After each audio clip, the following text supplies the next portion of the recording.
Sveiki, Bulės LT lankytojai. Šiandien bus pirmoji mūsų gyva nufilmuota rubrika.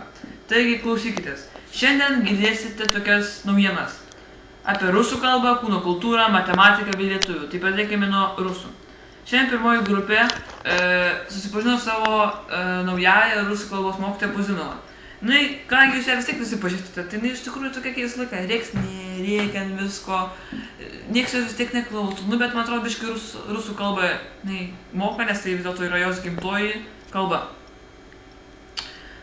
Čia mūsų operatorius iš pirmo karto tai išgirdo. Taigi, o toliau tęsiant apie kūno kultūrą. Visiems užteko to 30 minučių, žinokit. Per daug buvo. Buvo per daug netgi. Visi norėjo kuo greičiau palikti futbolo aikštelę, nes buvo visi šlapino prakaito ir visi buvo pavargę. Kas bus, kai bus 45 minutės? Ir dar tai mes lošėm per pusę aikšties. Iš pločio. Merginos žaidė kvadratą ir bėgo aplink stadioną ir daugiau nieko nedarė. Taigi, toliau matematika. Šiandien mūsų buvo pirmoji pamoka matematika ir buvo pirmoji pamoka po rugsėjo 1. Na ką galima pasakyti?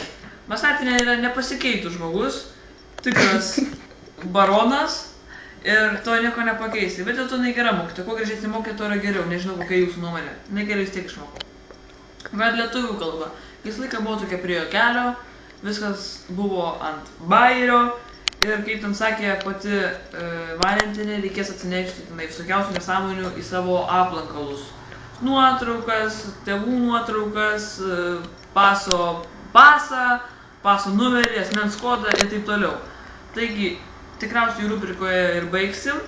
Na ir ką, laukite mūsų kitų žinių. Bulbės LT administracija atsisveikina. Viso gero. Viso.